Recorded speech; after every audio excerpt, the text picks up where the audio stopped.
Peter is originally studied agriculture and forestry, and then moved on to animal nutrition at Nottingham. So the PhD he did at Nottingham on animal nutrition.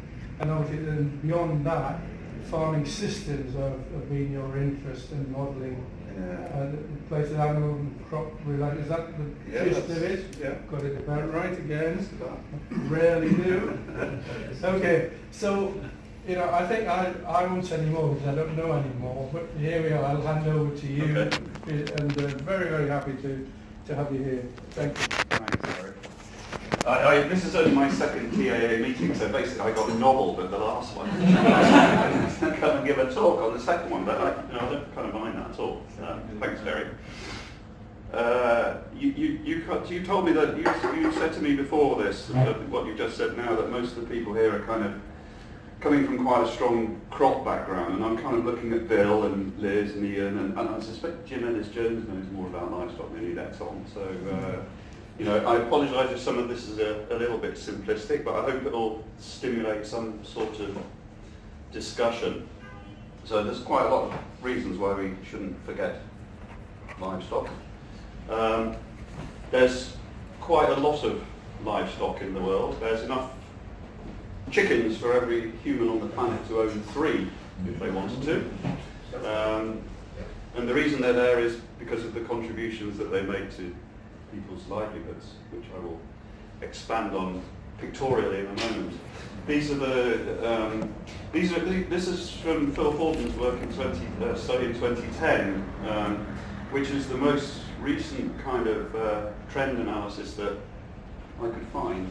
We included this reference in a paper recently, and the referee said, haven't you got anything after 2010? But it's quite a sort of detailed study, and I don't think people tend to repeat them that often. But the projections are really for most species that globally, which is the black line, we'll just look at those for now, there will be increases running up to 2050, but in most cases these are going to start to level off. In the case of pigs, they're anticipating actually a reduction in the global pig population. For sub-Saharan Africa, which is the spotty one, you can see that there's not really a lot of change anticipated for most species, and that it's a pretty small proportion of the livestock globally.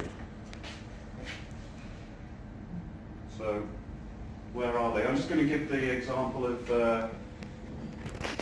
cattle here. I mean, we have these maps for different species, but I think it kind of illustrates the sort of issue of distribution, and also the extent to which people are dependent on livestock. So if we look at, maybe we can focus on, if we focus on this part of Latin America here, Brazil, going down into Uruguay, through the Paraguay and these places, you can see that there's very high livestock populations, just like in India, also very high livestock populations.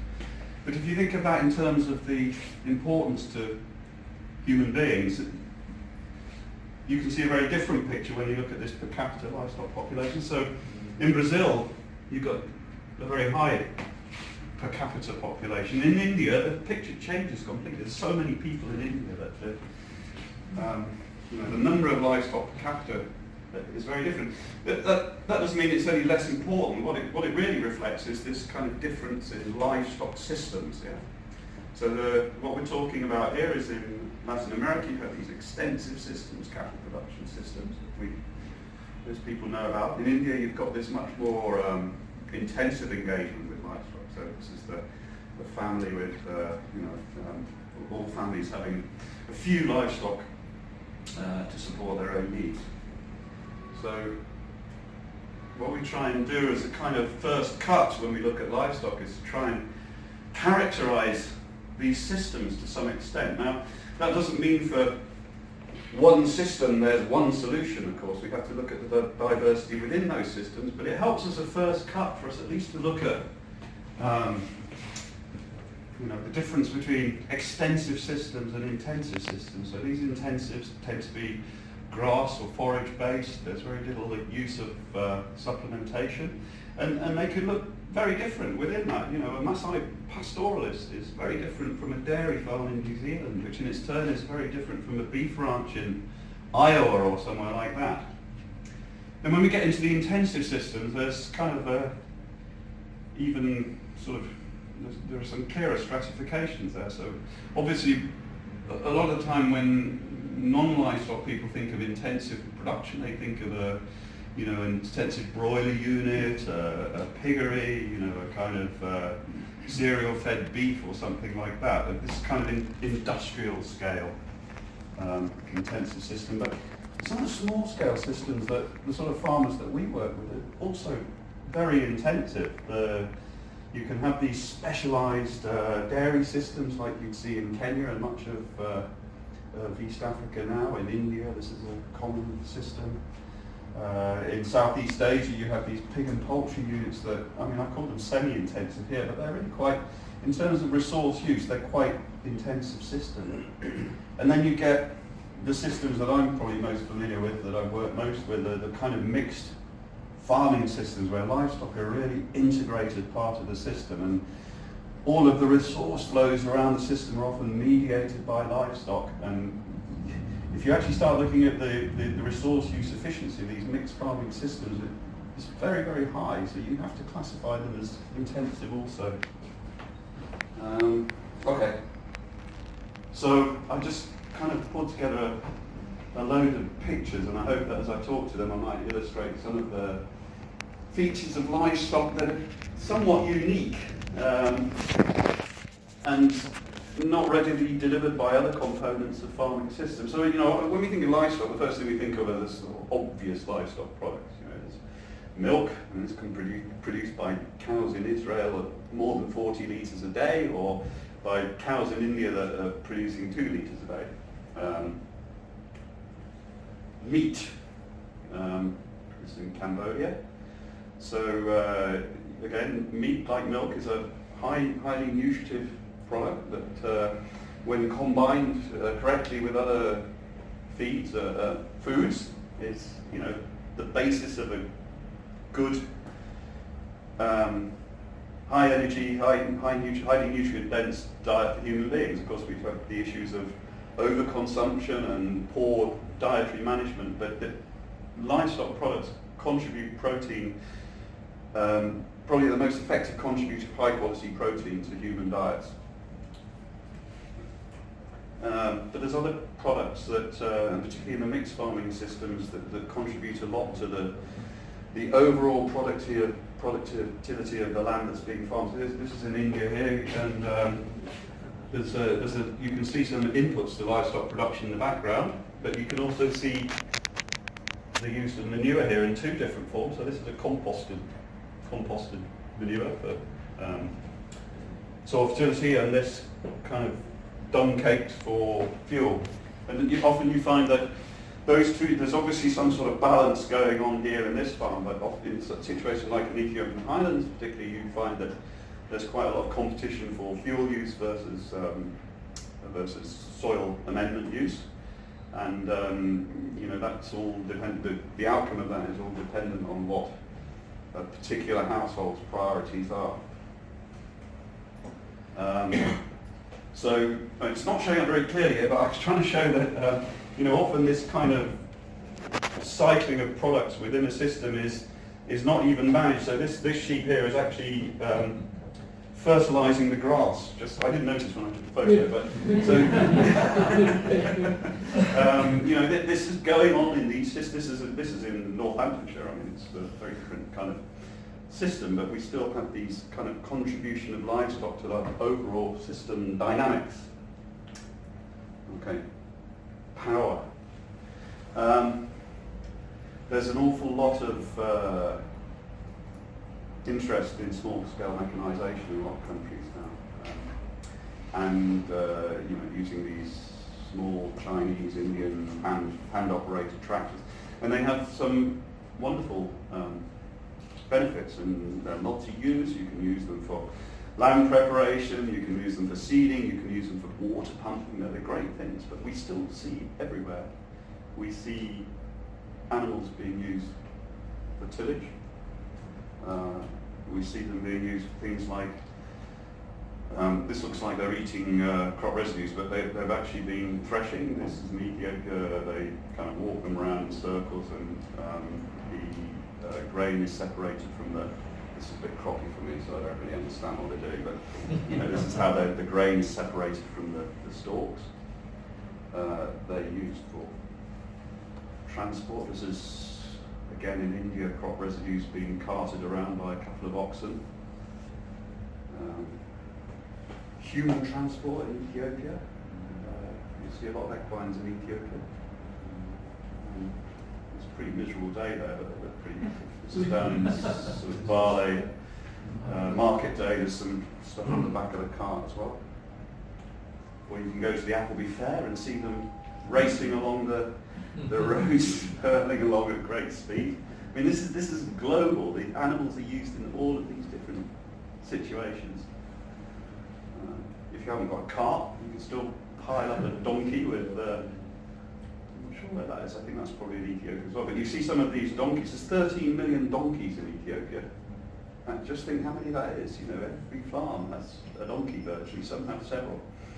And you see these things piled up to 12 feet high. All you can see of the donkey is the 4 legs sticking out the bottom. You think you've discovered a new species, which is a sort of, straw heap with legs. I already talked a little bit about the contribution to system efficiency. It works both ways. Crop residue use for livestock feeding is a huge thing that's underpinning these livestock systems in developing countries. Often during dry seasons there's no feed other than this. And for several months you have to use crop residues. And I've been involved in an Australian funded project on conservation agriculture, and we see this huge tension in Africa, in the African situation, and part of it relates to this. There are other issues as well, but the big issue we have in implementing conservation agriculture in the countries that this Simlesa project is working in is that farmers will not leave that on the ground. This is valuable, this is feed. And we need an economist to do a really nice evaluation of how much straw is worth as feed and how much is worth for soil amendment.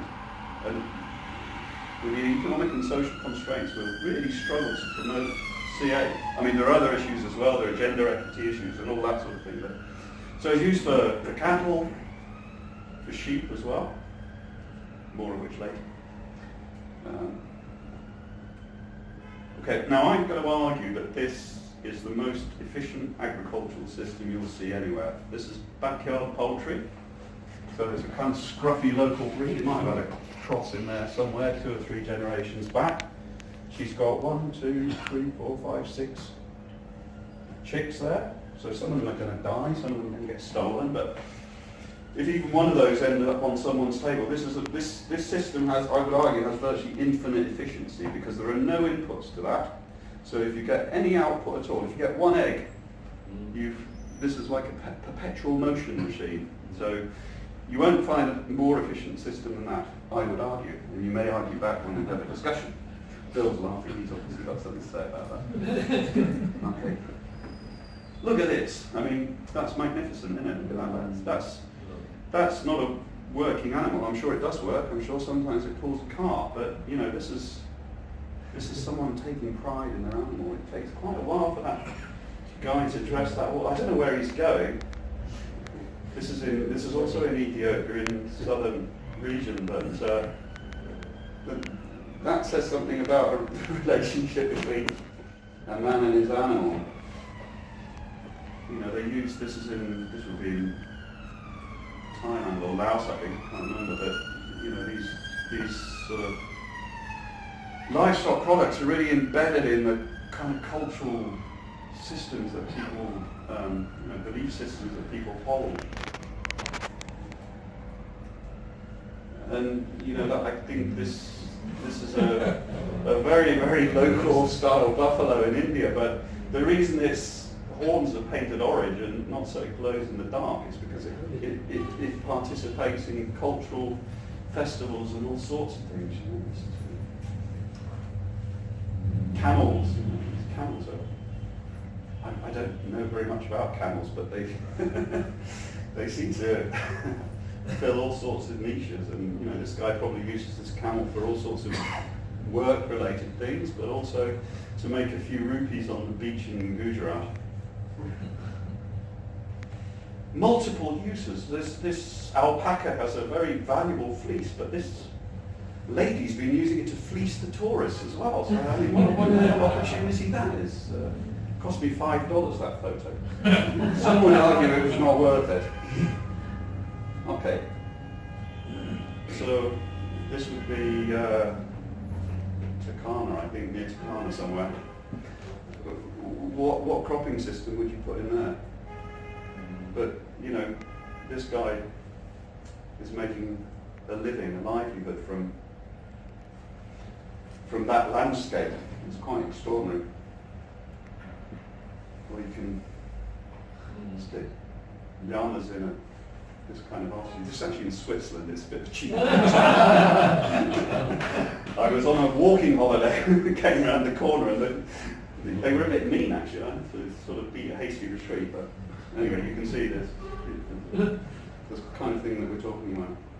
Cattle, you know, again, actually this is the same trip as these are high altitude pastures in Switzerland, somewhere around probably 1,800 metres or something. But you know, we can have some nice heritage cattle there in South Shropshire, virtually sea level. Livestock are very adaptable. Pigs, you can put pigs in any kind of system and rear them, you know, quite intensively. This is in Burundi, but you know, that's a locally constructed shed, but the system wouldn't be that dissimilar in, I don't know, in parts of Europe even, although it probably operates rather more efficient. Or you can just let them wander around and do their thing, and you recognise that, don't you? You've been there? Who I bought, yeah. Who said it first? I get the prize. Okay. You get to sit with me at lunch.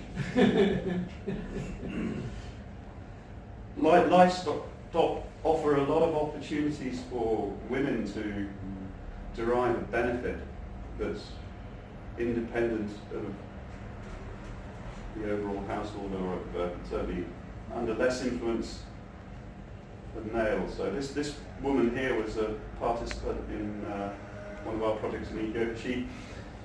She was encouraged to produce seed potato by the project, during those projects also, and her revenue from seed potato production she reinvested in sheep. So she's kind of joined the sort of livestock beneficiaries by working in a different part of the system, but channeling money from one enterprise into another. And I saw her again not long ago, and she's sort of expanding beyond this now. And happens all over the place. This dairy system in India. I think these systems are a little bit more, the benefits kind of a little bit more split across the household rather than the situation in Ethiopia there with the small units. Congo. Again, this lady, I saw her a couple of weeks ago. This is taken last year, and she's now got about 12 rabbits, I think. But she's also invested some of her rabbit money in goat production. So she's bought 2 goats, and she's rearing those. I think she's actually a widow, but she has.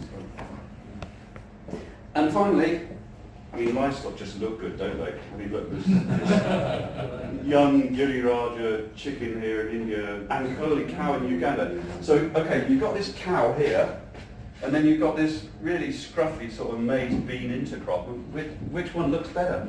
It's got to be livestock all the time. It's got the maize.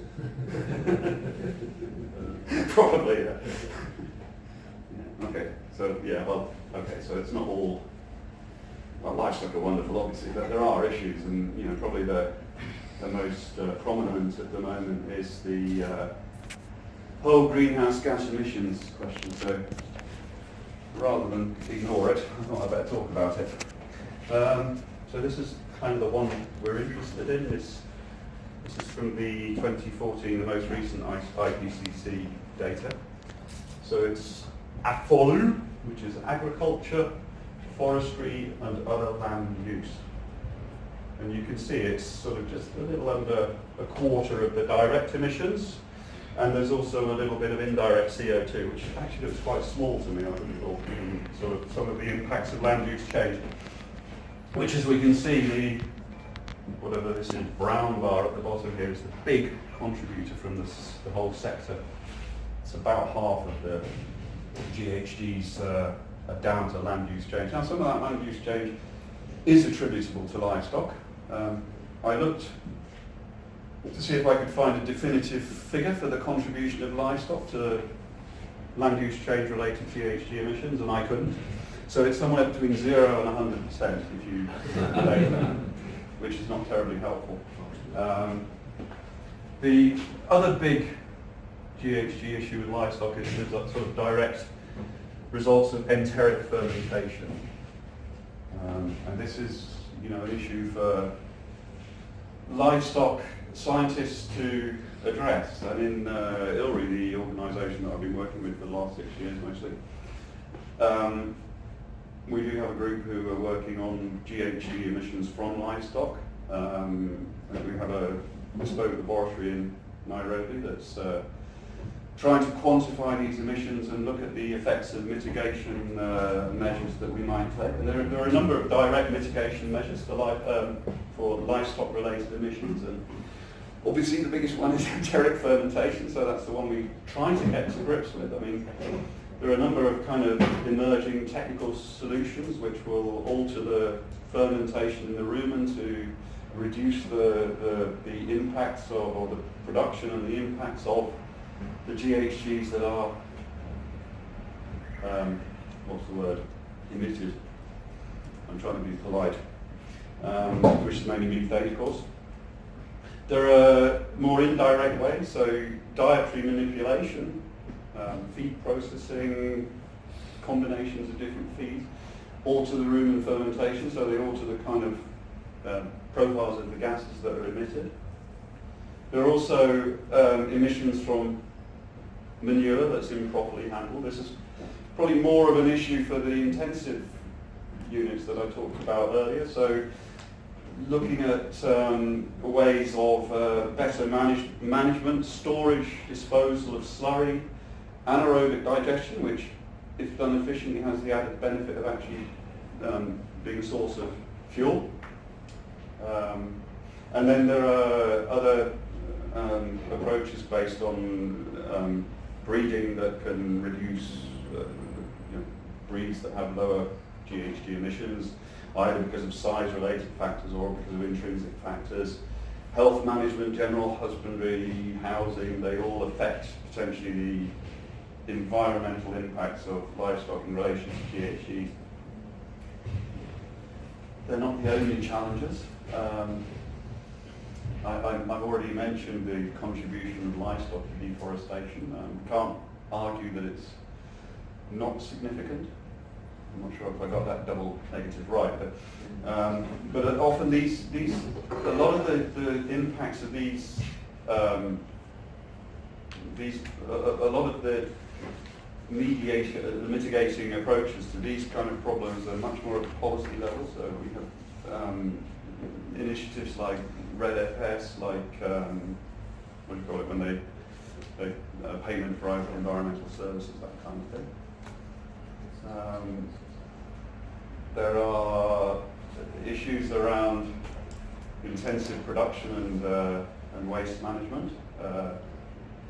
Overconsumption. I mean, I talked earlier about the contribution that livestock products can make to healthy eating and good nutrition, but in a lot of countries we see this gross overconsumption, inappropriate diets, and livestock products are part of that problem as well as a solution when nutrition is perhaps a challenge in developing countries.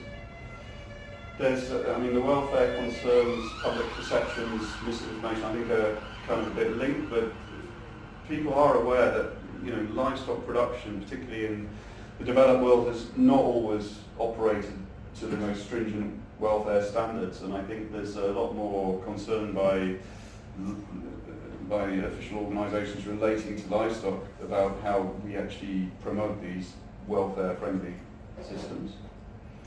The whole trading issue is kind of gets a bit confused with livestock. If you go into your supermarket to buy a lamb chop and you compare the price of, I used to live in Wales, so I went to the local Tesco and I compared the price of Welsh lamb with the equivalent cut of New Zealand lamb.